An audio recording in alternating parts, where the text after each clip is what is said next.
And as they say in the Igbo indigenous African language, ehi yehi omo, okay? So today I'm going to be talking about how a lot of Black Americans don't know how to speak an indigenous African language and how this is important if they want to go for reparations, okay?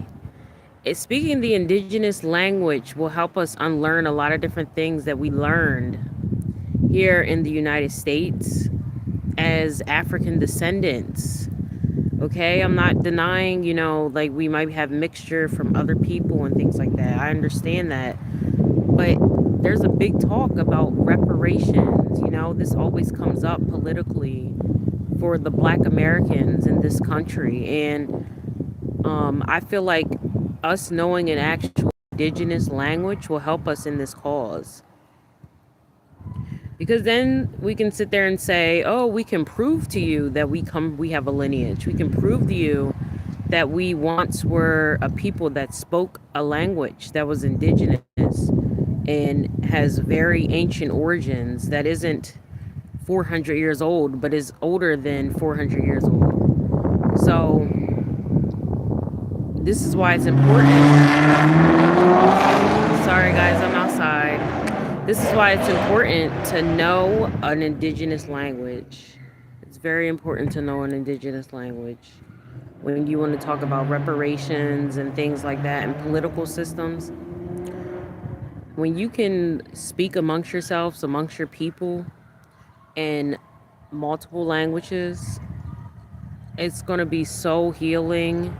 It's going to be so magnifying. You're going to find so much peace inside once you're able to speak your indigenous tongue again. You're going to find yourself again and where you're going to walk and where you're supposed to be directing yourself to.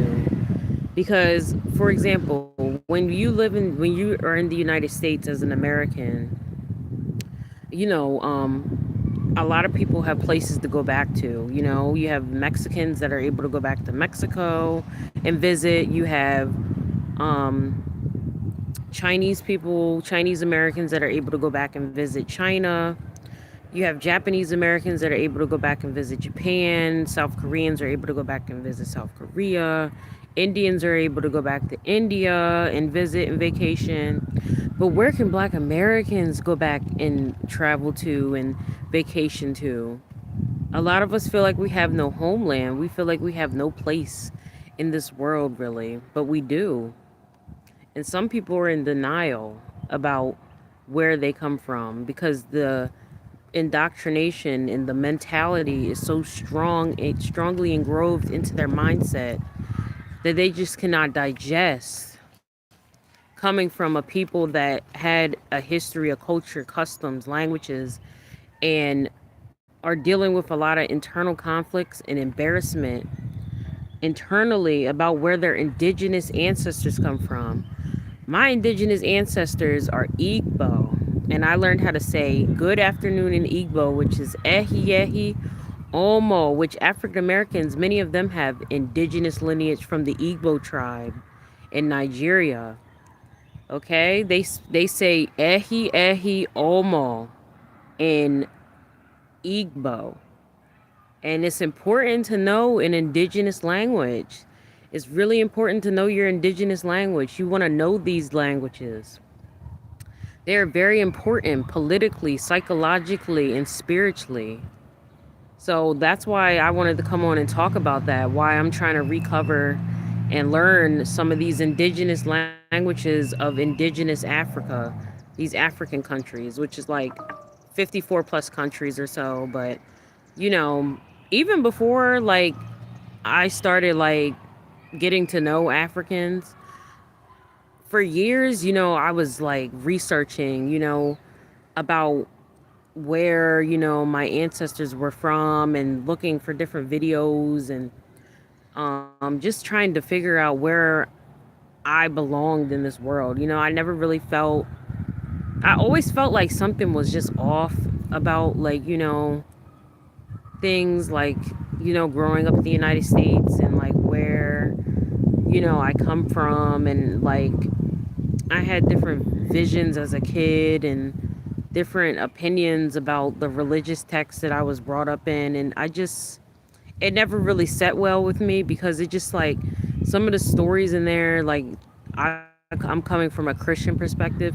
Those things just didn't make sense to me. Like there were certain things that I looked at, like, oh, where did the people come?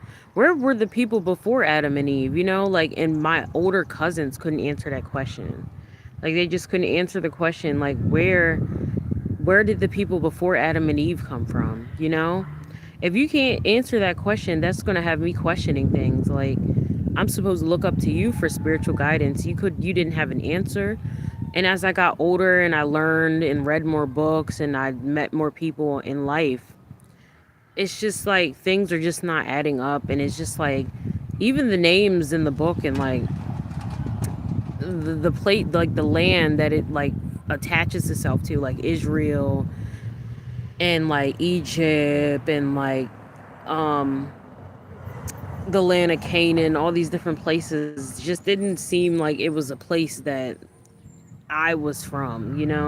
It just didn't sit well with me. So I'm still a Christian. I don't practice heavily though, but I am open to Western African perspectives and customs, learning about, how my ancestors spoke, like in an indigenous language, what tongues they spoke in.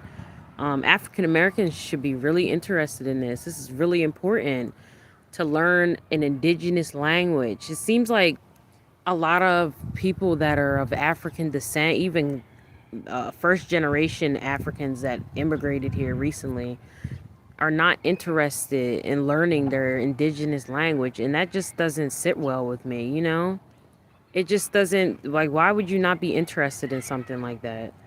That's important. That's something that you need to hold on to after the atrocities that our people been through, after being warred with and fighting against each other for all these years in the past, and the healing and trauma that we're going through right now on earth, and the journey that we have to take. It's going to be a beautiful journey, and I'm going to be showing you guys this is what my YouTube is going to be dedicated to: reaching other African American minds and other continental African minds to inspire them to want to recover the indigenous aspect of their ancestors that needs to be recovered. I am not a European, okay? I am not an Arab. These are the things that we need to understand. So, just finding that right now, I have not traveled there yet, but I see it coming. I see it coming soon. I'm going to be visiting soon. I'm in the process of saving up for a plane ticket to go to my I don't know what country I want to go to first. I don't know if I want to go to South Africa or Nigeria or Ghana or Benin, but I'm really like excited to like visit and see these traditions and the food. The food is just, when you look at the food online, the food just looks so healthy. The food they eat is not, they always eat things that are healthy, like they eat chicken, they eat fish. They don't eat like a lot of like, like bad foods that can mess up your internal organs and things. I'm not saying they don't get sick and stuff like that, but it just seems like the choices that the food, the cuisines that they have are just seem to be better internally for your body. So I'm just really excited. For years, a lot of black people struggle with internal racism and internal self hate issues, and it is projected out amongst each other. You see some of our friends, some of you guys might have had friends, depending on your background or where you lived, that just didn't make it this far in life. They might have passed away. They got in an altercation with somebody. They might have joined something that was, that is promoted for them to do in like mainstream media and everything. And they lost their lives, unfortunately, because they weren't around the right people. So I'm just here. I want to be a voice of reasoning that for, some black Americans that feel like there's no hope in this world. Like, you know what I mean? Like, oh my God, all we had was this, and like we're just all, hateful, miserable people and things like that, when that's not true. You need to be at peace with yourself and who you are and where you come from. It's very powerful once you realize that, where you are and where you come from. And a lot of us might not make it to the motherland to visit. I understand financial reasons, and some of us have troubles, financially here in this country in the United States. I understand you might not be able to visit, and I understand that. But it doesn't hurt, when you get that paycheck. If you ready to spend that $10 on that McDonald's milkshake and that burger and French fry, instead you can buy that book that's going to educate your mind about the Orishas or whatever tradition you find yourself pulled to on the African continent, you know? And you can still be Christian and practice your traditional indigenous African tradition. This does something to you psychologically because it's building on a foundation of your Africanness, and also a foundation of you having a self identity that you come from, and also um it can build a sense of self esteem within yourself, and it may be a stronger bond in communication with people that look like you. So these are things that I'm interested in looking into. We'll see. We'll see.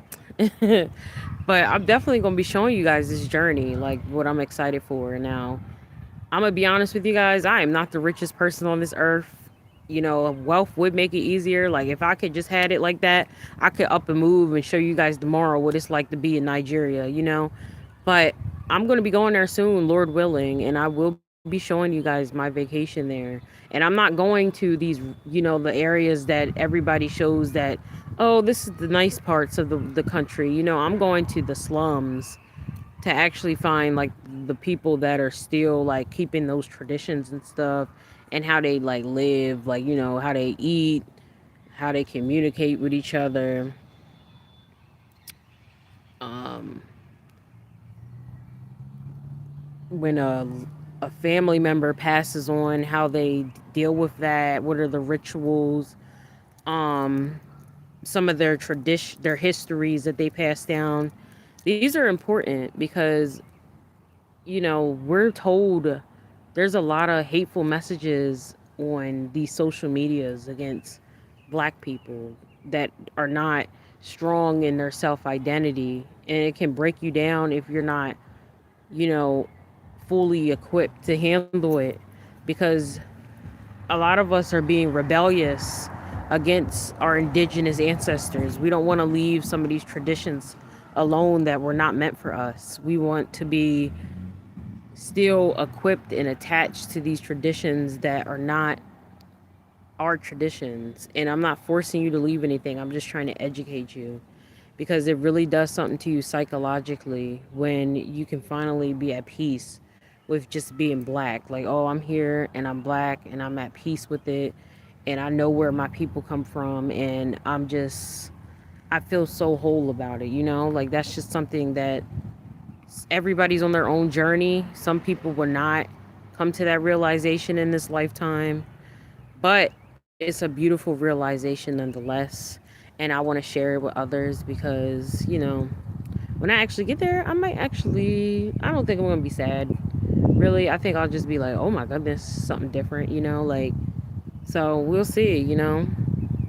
But I just wanted to say